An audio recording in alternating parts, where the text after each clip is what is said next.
So we're debating whether he's actually any good. I mean, it baffles me that this guy doesn't get more credit. All he has ever done is worked as hard as he can, fighting the very best, and never got a challenge or a mandatory or anyone in the division.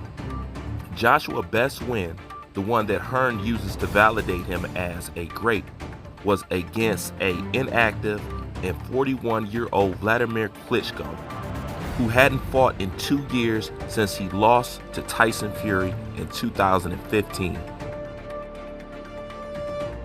I'm going to get into this article from Boxing News, article done by a Charles Brunn. We're just going to go down and break down some of the things that's in this interview because, as you know, this is another article aimed at debunking and trying to discredit Anthony Joshua. So let's go over a few things that they say and we're going to talk about it. Let's do it.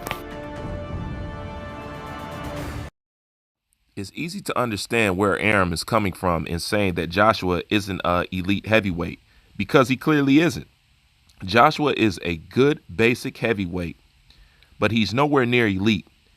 You can't be getting knocked out by a overweight Andy Ruiz and almost losing to a 41-year-old Vladimir Klitschko. You got to applaud Arum for his Howard Cosell style of telling it like it is about Joshua or any fighter for that matter.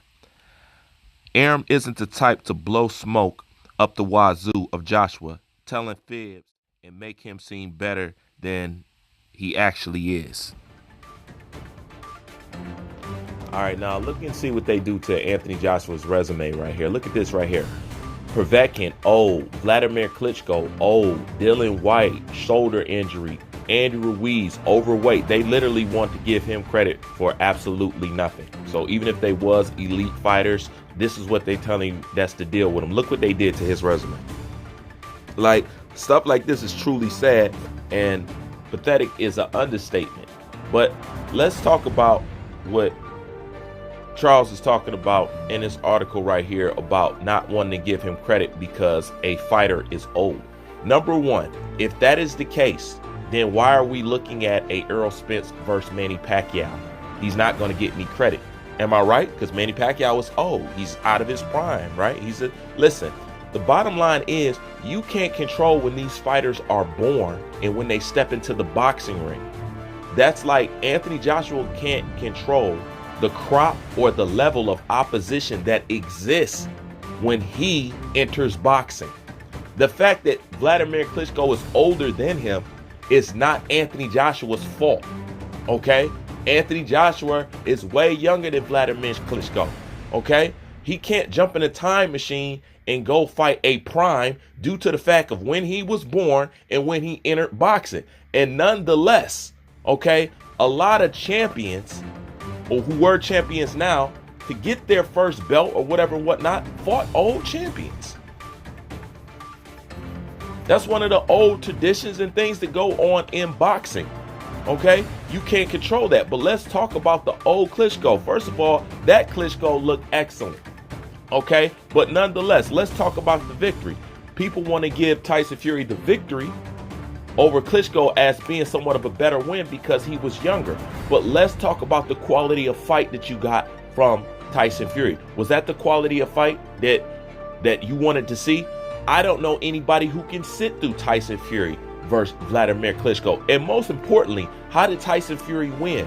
Anthony Joshua won by knockout. Okay? Tyson Fury catfighted this dude the whole time, afraid to fully engage with him.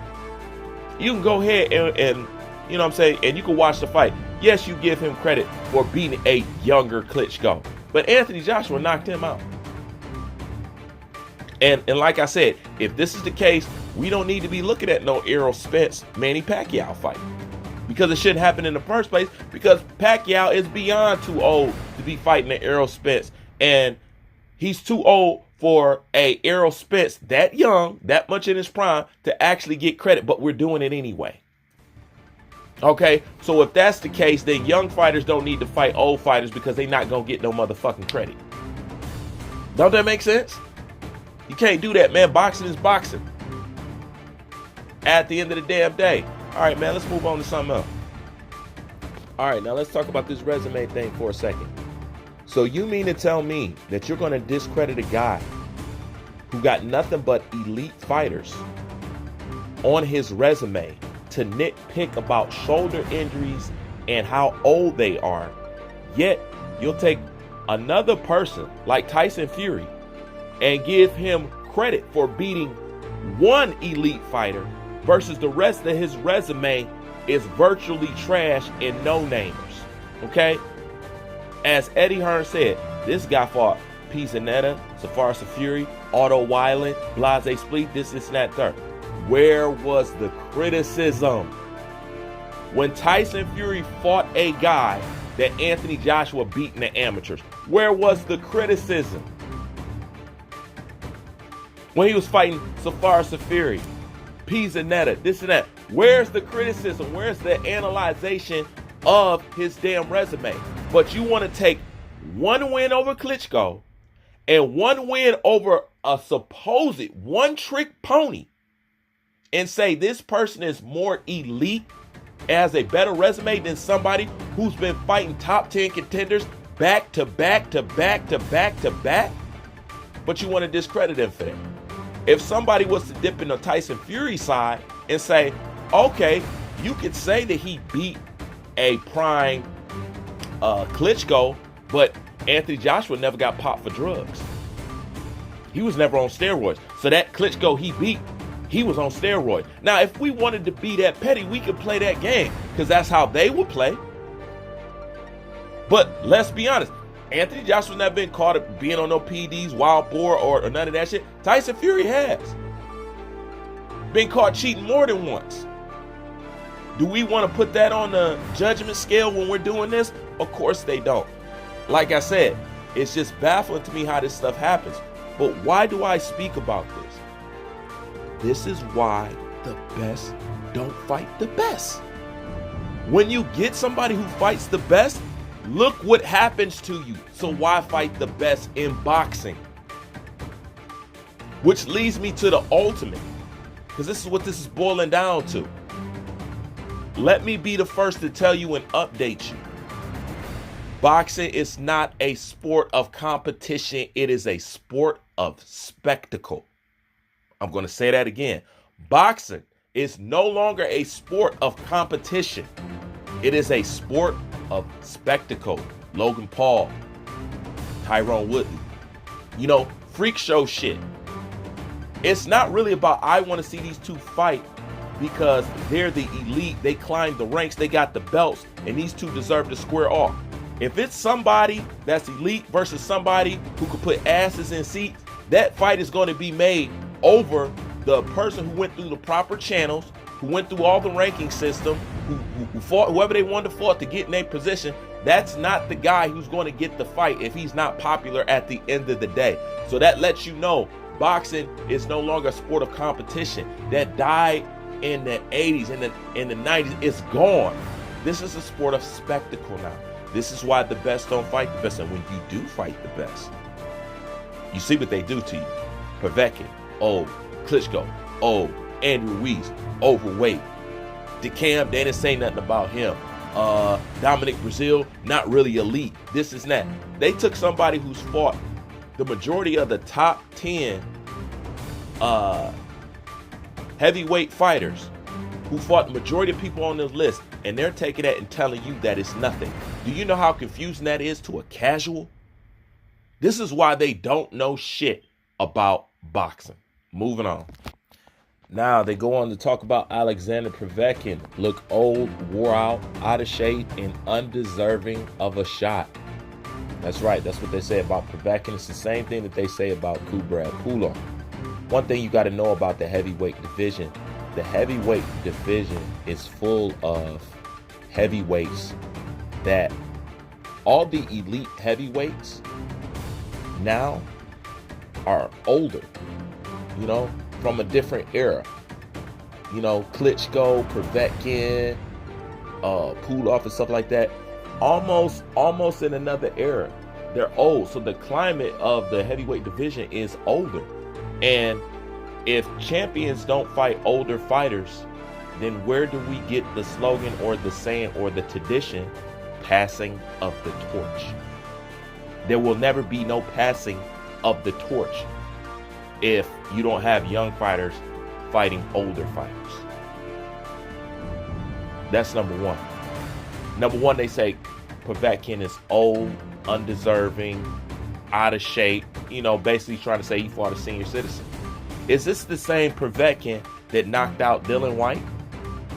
Somebody who is young, you know what I'm saying? And who also Anthony Joshua beat, the same Dillian Whyte that both Deontay Wilder and Tyson Fury have consistently avoided. You want to know one person that did fight Dillian Whyte and didn't avoid him? Anthony Joshua. But yet, the guy who you give Tyson Fury credit for beating, Deontay Wilder, ducked the living shit out of him. And also, Tyson Fury ducked the shit out of Dillian Whyte while also ducking Anthony Joshua. Yet, this person is more elite than Anthony Joshua. You can't make this shit up. You literally can't. Did you hear what I just said? Povetkin was old and undeserving of a shot, yet managed to knock out Dillian Whyte, okay, the same fighter that both Deontay Wilder and Tyson Fury avoided, yet Povetkin wasn't shit. Povetkin, beyond Anthony Joshua, has the most decorated heavyweight resume in boxing. Not talk about overall wins, just the bodies and the experience that he had. Look at his resume. He didn't fight him. So is it going to be Anthony Joshua's fault that he is the age that he is? Because evidently it was good enough to knock out a Dillian Whyte, the same Dillian Whyte that neither Tyson Fury and Deontay Wilder want any part of. So make that make sense. And most importantly is this, right? Okay. As much as people want to say Anthony Joshua is not elite, Anthony Joshua is this, Anthony Joshua is that, then can you please explain to me and the rest of the boxing world why everybody fucking avoided this man? From Tyson Fury to Luis Ortiz to all of them. Half the fights that Joshua gets, he tried to make another fight before that one, but couldn't get him. That's how people like Usyk gets in there. That's how people like Andy Ruiz gets in there. Because he go to the guys that y'all so-called want him to fight, and they don't want to fight him. So he take other elite shit on the side. This is how those guys get in there. Because the guys that you claim, the Tyson Fury, the Deontay Wilder, and whoever else, when he comes to them, when he goes to their country, when he chases them, when it's that, they don't want to fight him. Yet that's okay. They're decorated, they're elite, and he's questionable. Get the fuck out of here, man.